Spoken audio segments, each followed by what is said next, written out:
ओम श्री परमात्मने नमः।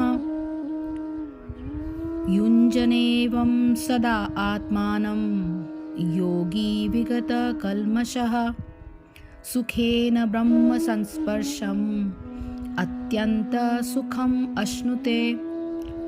युंजन यानी योगाभ्यास में प्रवृत्त होकर एवं इस प्रकार सदा सदैव आत्मानम स्व आत्मा को योगी जो परमात्मा के संपर्क में रहता है, विगत यानी मुक्त, कल्मष सारे भौतिक दूषण से, सुखेन दिव्य सुख से, ब्रह्म संस्पर्शम ब्रह्मा के सानिध्य में रहकर, अत्यंतम सर्वोच्च सुखम सुख को अश्नुते प्राप्त करता है।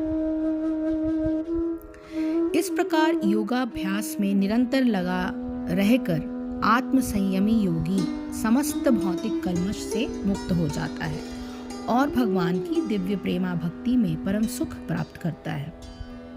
तात्पर्य यह है कि आत्म साक्षात्कार का अर्थ है भगवान के संबंध में अपनी स्वाभाविक स्थिति को जानना। जीव यानी आत्मा भगवान का ही अंश है और उसकी स्थिति भगवान की दिव्य सेवा करते रहना है। ब्रह्मा के साथ यह दिव्य सानिध्य ही ब्रह्म संस्पर्श कहलाता है। वह पाप रहित योगी इस प्रकार निरंतर आत्मा को परमात्मा में लगाता हुआ सुखपूर्वक पर ब्रह्म परमात्मा की प्राप्ति रूप अनंत आनंद को अनुभव करता है। सुखपूर्वक अनंत आनंद की प्राप्ति कैसे होती है? इस श्लोक में सुखपूर्वक अनंत आनंद अनुभव करने की बात कही गई है। संसार के जितने भी सुख हैं वे सब वास्तव में दुखमय ही है। इसका कारण ये है कि सांसारिक सुखों में किसी न किसी व्यक्ति, घटना अथवा परिस्थिति का आश्रय या आलंबन अवश्य रहता है। हर व्यक्ति का संसार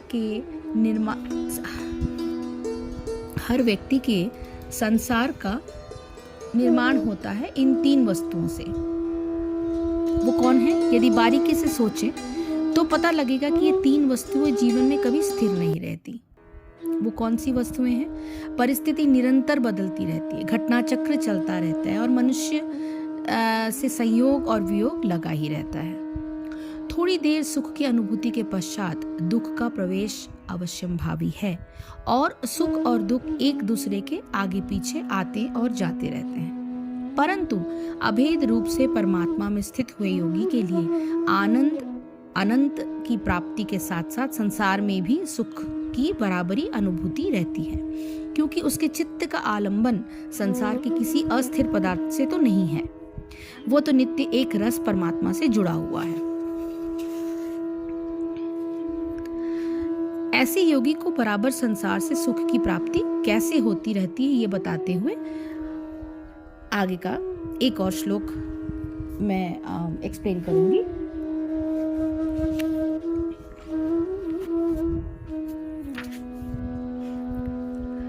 सर्वभूतस्थं आत्मानं सर्वभूतानि च आत्मनि इक्षते योगयुक्त आत्मा सर्वत्र समदर्शनः।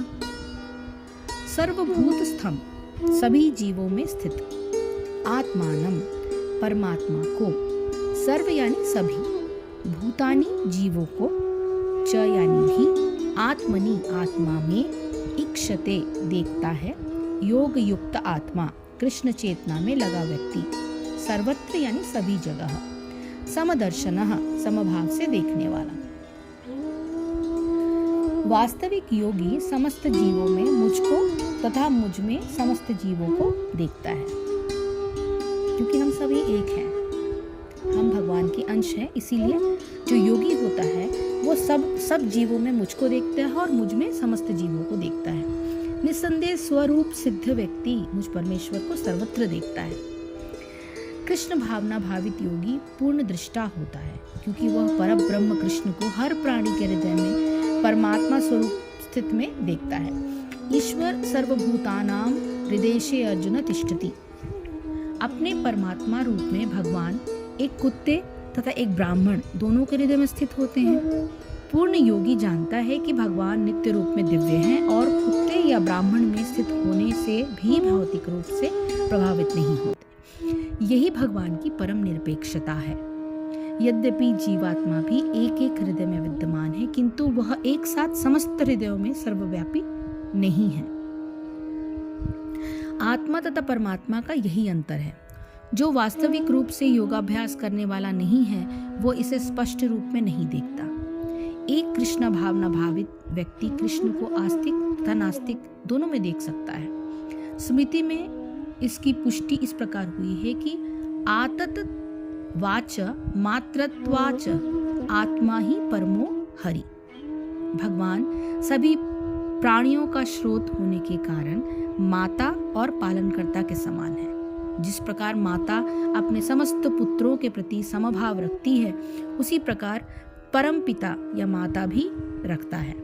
फलस्वरूप परमात्मा प्रत्येक जीव में निवास करता है। बाह्य रूप से भी प्रत्येक जीव भगवान की शक्ति यानी भगवत शक्ति में स्थित है। जैसा कि 7वें अध्याय में बताया जा चुका है जाएगा। अभी हम 6वें अध्याय में हैं, तो 7वें अध्याय में बताया जाएगा कि भगवान की 2 मुख्य शक्तियां हैं। वो क्या हैं? एक है परा और दूसरा अपरा। जीव पराशक्ति का अंश होते हुए भी अपराशक्ति से बद्ध है। जीव सदा ही भगवान की शक्ति में स्थित है। प्रत्येक जीव किसी न किसी प्रकार भगवान में ही स्थित रहता है। योगी समदर्शी है, क्योंकि वो देखता है कि सारे जीव अपने अपने कर्मफल के अनुसार विभिन्न स्थितियों में रहकर भगवान के दास होते हैं। अपराशक्ति में जीव भौतिक इंद्रियों का दास रहता है, जबकि पराशक्ति में वह साक्षात परमेश्वर का दास रहता है। इस प्रकार प्रत्येक अवस्था में जीव ईश्वर का दास है। कृष्ण भावना भावित व्यक्ति में यह समदृष्टि पूर्ण होती है।